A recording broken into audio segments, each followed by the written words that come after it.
Hey guys, what's up? So here for number 32, we're going to perform the indicated operation and simplify. So we have a fraction being added to another fraction.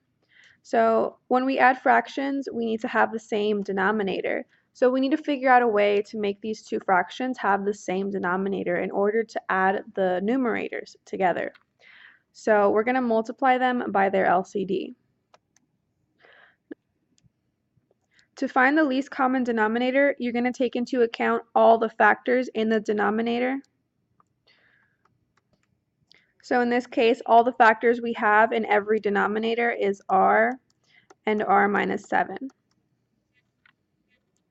Then we're not going to repeat any. If they were repeated, you would take the highest degree of the repeating factor.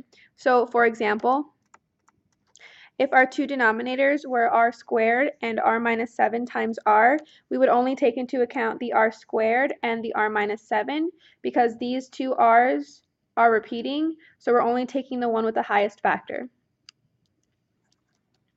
But in this case, we're not repeating any factors, so we don't have to worry about that. So our LCD is going to be r times r minus 7. So now I'm going to multiply my LCD into the numerator and denominator of each fraction. And then we're going to simplify as much as we can. So these r's are going to cancel out, and the r minus 7s are going to cancel out. Now I'm not canceling out the r minus 7 on the numerator and the denominator here, or the r over the r here, because I need those.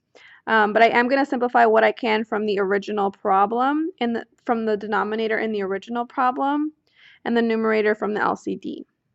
So when I rewrite that, it looks like I have r minus 7 times 2 over r times r minus 7 plus 6r over r times r minus 7.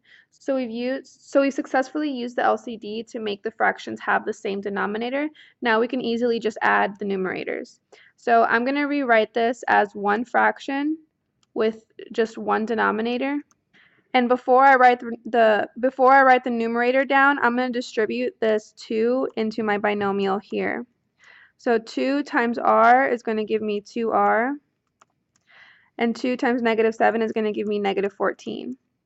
And then I'm going to bring down my plus 6 times r, but I'm just going to write 6r. Now it looks like I have like terms in the denominator here and here. So I'm going to combine my 2r and my 6r, giving me 8r. And then I'm going to bring down the minus 14. And then I'm going to bring down the denominator. If this were a written test, I would suggest always simplifying as much as possible, meaning in the numerator here, you can take out a GCF if you want of 2, leaving you with 4r minus 7 over r times r minus 7. But because the 2 can't be canceled out of anything from the bottom, it doesn't in particular matter.